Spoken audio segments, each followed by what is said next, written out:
আন্তৰ্জাতিক নাৰী দিৱস উপলক্ষে আয়োজিত এই সভাত উপস্থিত সুধীবৃন্দলৈ আমি জনাইছোঁ সশ্ৰদ্ধ প্ৰণিপাত আৰু আদৰণি। নাৰী দিৱস উপলক্ষে আজি আয়োজন কৰা এই সভাৰ শুভাৰম্ভ কৰিবলৈ বিচাৰিছোঁ আমি এই বিশেষ অনুষ্ঠানেৰে নাম যাৰ অনুভৱত নাৰী, কথা, কবিতা আৰু গীতেৰে। এই অনুষ্ঠান পৰিৱেশন কৰিব আমাৰ মহাবিদ্যালয়ৰ স্নেহৰ ছাত্ৰ ছাত্ৰীবৃন্দ ক্ৰমে নিশিতপ্ৰিয়া কোঁৱৰ, মৌচুমী গগৈ, ৰিজুমণি দত্ত, লিজা লাহন, লুকুমণি চুতীয়া, দেৱব্ৰত গগৈ, বৈষ্ণৱী বৰুৱা, মনমালী পায়ান আৰু আমাৰ সহযোগত আছে এই মহাবিদ্যালয়ৰ অসমীয়া বিভাগৰ অধ্যাপক শ্ৰদ্ধাৰ গীতাৰ্থী বৰগোহাঁই বাইদেউ আৰু সংগী হিচাপে মই তেওঁলোকৰ সৈতে কিছু কাম আগবঢ়াই নিবলৈ প্ৰয়াস কৰিম।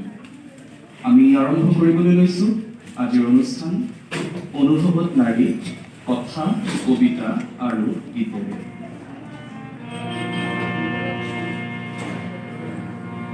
এদিন এজন অনুভৱী কবিয়ে এটা কবিতাত কৈছিল, যি মন্দিৰত নাৰীৰ প্ৰৱেশ শূন্য, সেই মন্দিৰত ঈশ্বৰ নিষিদ্ধ। নাৰী এয়া নহয় কেৱল দুটি শব্দৰ সমষ্টি, নতুবা অভিধানৰ বিশেষ্য অথবা বিশেষণ। এয়া যে সৃষ্টিৰ বীজ, সেউজীয়াৰ মৌকুম, সভ্যতাৰ আদিতো সত্য। নাৰী মানেইটো এক সুকোমল অনুভৱ, লাস্যময় শৰীৰ আৰু উমা পৰশ। নাৰী মানেইটো কাৰিকৰ লিগিৰি শেৱালীয়ে সুন্দৰ কোঁৱৰক এনেই ভাল পাওঁ বোলা প্ৰণয়ানুভূতি। নাৰী মানেই যে নগা পাহাৰৰ চঞ্চল কালিনী, সোণৰ পালেঙত কপাহৰ তলিচাত জিৰোৱা মনে তৰাক দেখি সেয়ে কোনোবা ৰূপকোঁৱৰ আৰু ৰূপকুঁৱৰীয়ে গায়।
জন্ম হৈ যাৰ কোলাত দুহাত মাৰি আমি গাইছিলোঁ জীৱনৰ গান, যাৰ কোলাত শুনিছিলোঁ ঘুমতি যাওঁৰে ওৰে কানাই, কৰবাত পৰি দুখ পাই যদি নিগৰে সন্তানৰ চকুলো, যিগৰাকী দেৱদূতৰ পৰশত আমি পাওঁ উপশম, তেনেইতো নাৰী।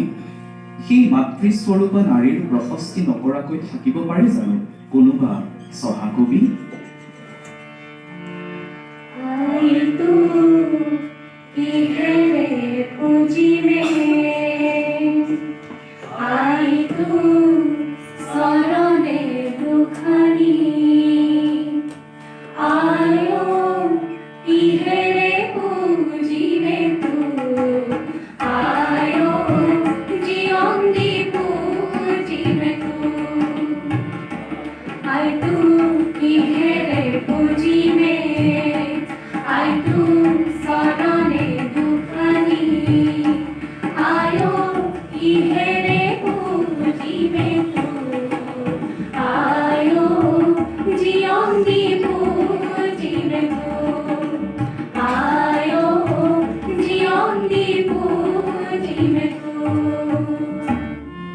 নাৰী আৰু প্ৰেম থাকিব পাৰে জানো প্ৰেমৰ অস্তিত্ব নাৰীৰ অবিহনে? নাৰীৰ প্ৰতি থকা অনুৰাগে কত ৰূপ কোঁৱৰৰ দুচকুৰ টোপনি ধৰে। কত সুন্দৰ কোঁৱৰক নতুন সৃষ্টিৰ উদগনি যোগায়। নাৰীৰ প্ৰণয়ৰ উমাল পৰশতে কত ৰূপকথাৰ ৰূপ কোঁৱৰৰ নৱজন্ম হয়। নাৰীৰ প্ৰেমানুভূতি ৰুম লৈ পৃথিৱীত সৃষ্টি হয় যুগে যুগে সেউজীয়া বননিৰ। অনিৰুদ্ধক স্বপ্নত দেখা পাই উশাই জগাই তুলিছিল পৃথিৱীৰ আপ্যায়তকৈ ধুনীয়া অনুভৱ, নামজাৰ ভাল পোৱা।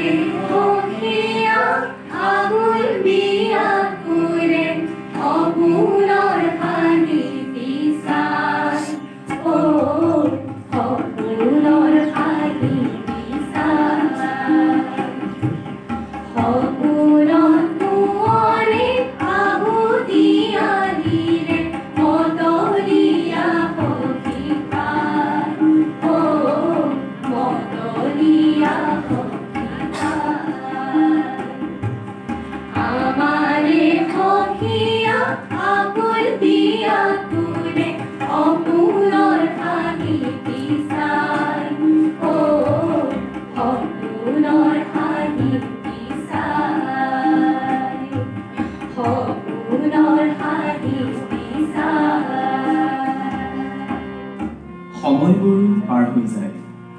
এদিন নাৰী অগ্নিৰ কাষত বহে, প্ৰিয় পুৰুষৰ হাতত ধৰি স্বপ্ন ৰচে নতুন জীৱনৰ, নতুন দিনৰ, নতুন সমাজৰ। যিখন ঘৰত মাৰিছিল প্ৰথমটো হাঁহি, যিখন ঘৰৰ তাঁতশাল ঢেঁকীশালত গাইছিল যৌৱনৰ গান, সেই সকলোবোৰ অকলশৰীয়া হৈ পৰে।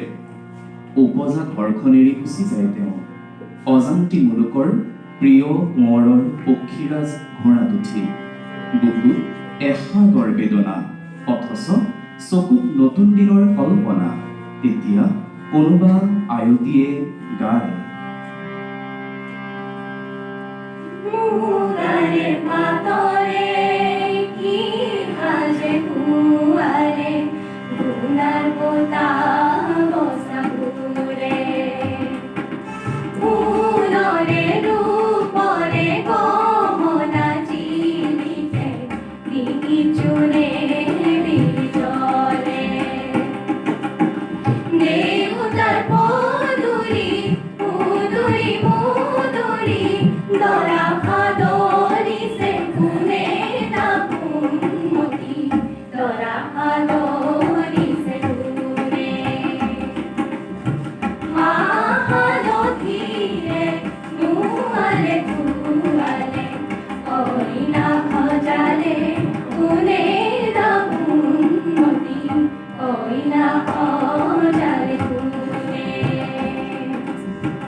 নাৰীয়ে কৰ্ম, নাৰীয়ে কৰ্মী। নাৰী সকলো সৃষ্টিৰ আধাৰ। তাঁতৰ মাকো যেনেকৈ চলে তেনেকৈ চলে তেওঁৰ দুহাত। পথাৰ, ঘৰ, তাঁতশাল, ঢেঁকীশাল, জুহাল, শাকনি, ফুলনি, বননি, সকলোতে যেন তেওঁৰ হাতৰ স্পৰ্শ। নাৰী নহ'লে যে নচলে ঘৰ, নাৰী নহ'লে সমস্ত পৃথিৱী হৈ পৰে নিশ্বৰ।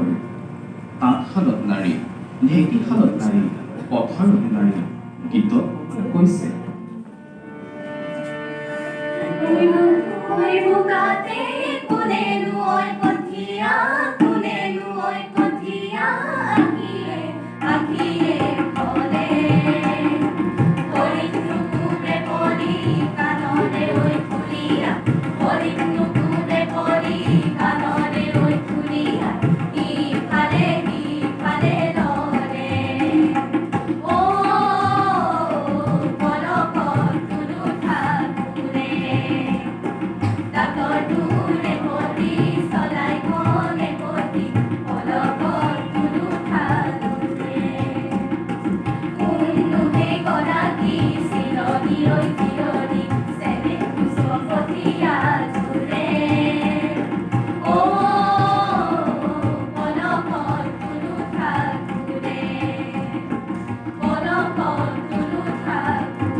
কেৱল পথাৰ আৰু ঘৰখনেই জানো বান্ধি ৰাখিব পাৰে?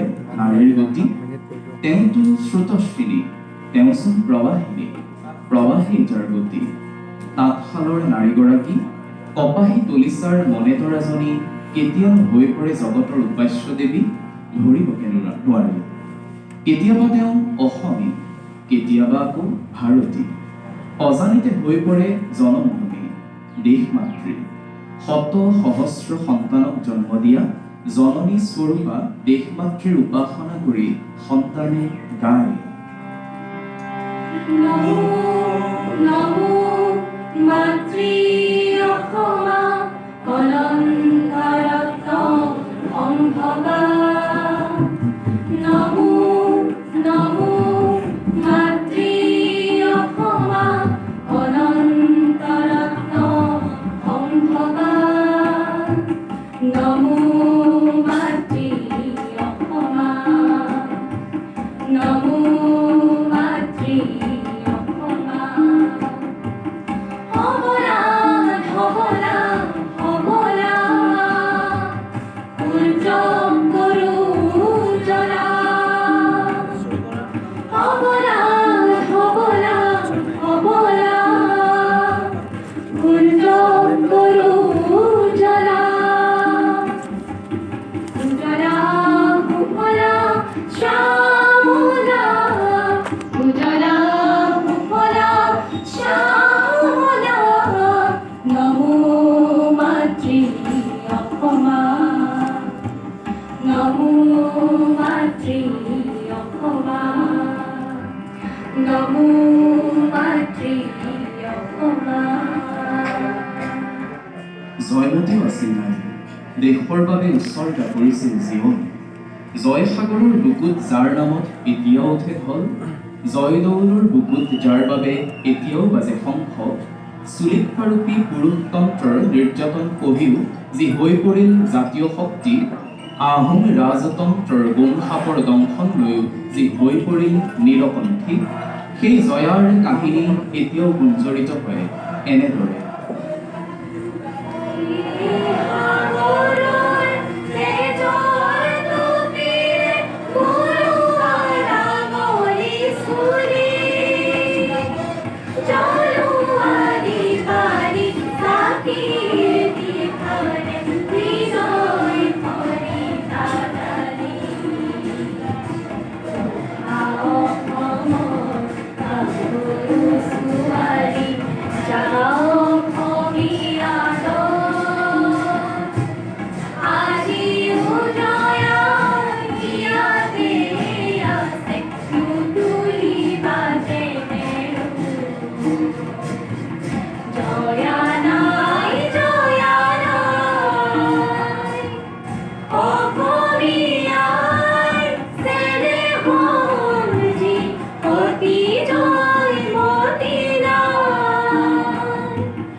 নিজৰ স্বামীৰ বাবে যাৰ অন্তৰত সহস্ৰ প্ৰেম দৈহিক বলেৰে বলিয়ান হলেওচোন প্ৰতাপী গদাপানীক ৰক্ষাৰ আঁৰত আছিল এগৰাকী নাৰী নাম যাৰ জয়মতী গদাপানীক নগা পাহাৰলৈ পলুৱাই পঠিওৱা জয়মতী কেৱল দেশপ্ৰেমৰেই নহয় স্বামী প্ৰেমেৰেও জানো নহয় জীপাল আজিও জয়া আজিও আছে নগা পাহাৰৰ পৰা গদাপানী জেৰেঙালৈ আহক বুলি অন্তৰখনে নিবিচাৰিলেও চকুজুৰি বাৰে বাৰে যায় তেওঁকেই বিচাৰি কি জানিবা আহেই প্ৰিয়তম তুমি আহিবা বুলি বাৰে বাৰে মই তুমি আহিবা বুলি বাৰে বাৰে মই পদূলি মুখলে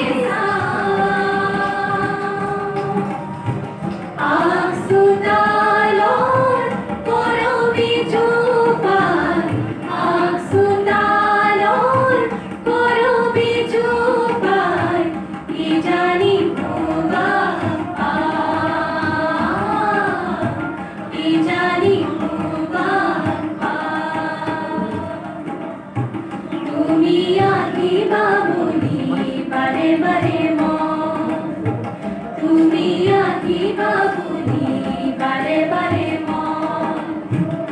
পদূলি মুখলে আগচোতালত কৰবি জোপান, আগচোতালত কৰবি জোপান, কিজানি ভুৱান পান, কিজানি ভুৱান পান। এফালে নাৰী কোমল, লাস্যময়, অনুভূতি প্ৰবল, আনফালে সেই নাৰীয়ে যুগে যুগে সৃষ্টি কৰিছে কত যে জাগৰণ। কৌৰৱৰ ৰাজসভাত অপমানিত হোৱা দ্ৰৌপদী লাখে লাখে এতিয়াও আছে। এতিয়াও মুকলি তেওঁৰ চুলি, মহাপাপী দুঃশাসনৰ ৰক্তেৰে চুলি নবলোৱালৈকে খোপা নবন্ধাৰ প্ৰতিজ্ঞা যাজ্ঞসেনীৰ। এয়াই নাৰী। এফালে যদি বৰষাৰ বৰষুণ, আনফালে আগ্নেয়গিৰিৰ অগ্নিস্ফুলিংগ। যেতিয়াই শোষিত হয় নাৰী, যেতিয়াই নিৰ্যাতিত হয় মাতৃ, যেতিয়াই অপমানিত হয় যাজ্ঞসেনী, তেতিয়াই পৃথিৱীৰ সমস্ত নাৰীয়ে একেলগে গায়। চুলি নাবান্ধিবা যাজ্ঞসেনী, কাল ভুজংগৰ দৰে বিয়পি পৰক তোমাৰ কেশৰ মেঘালে। তাৰেই ছায়াত ঢাক খাই যাওক জোন, তৰা আৰু বেলি। চুলি নাবান্ধিবা যাজ্ঞসেনী, চুলিৰ ছায়াত মুখ লুকুৱাই ভীৰু পাণ্ডৱক ঢাকিবলৈ দিয়া লাজ। ধৰ্মপুত্ৰ নীতিৰধে, পাৰ্থৰো আজি বৃহন্নলা বেশ। বীৰ বিকুদৰ হয়তো ভোকত মগ্ন, মাতৃতনয় নামেই নলবা কুমলীয়া দেহী।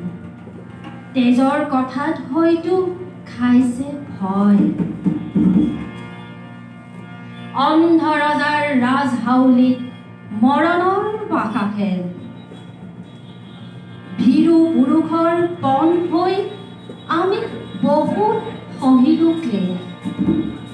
এতিয়া তাকেই উভতাই দিয়াৰ ক্ষণ, মুকলি চুলিত শুনিত সনাৰ ৰক্তিম আয়োজন। একেলগে আমি তেজেৰে বোলাম কাল সাপ যেন বেনি।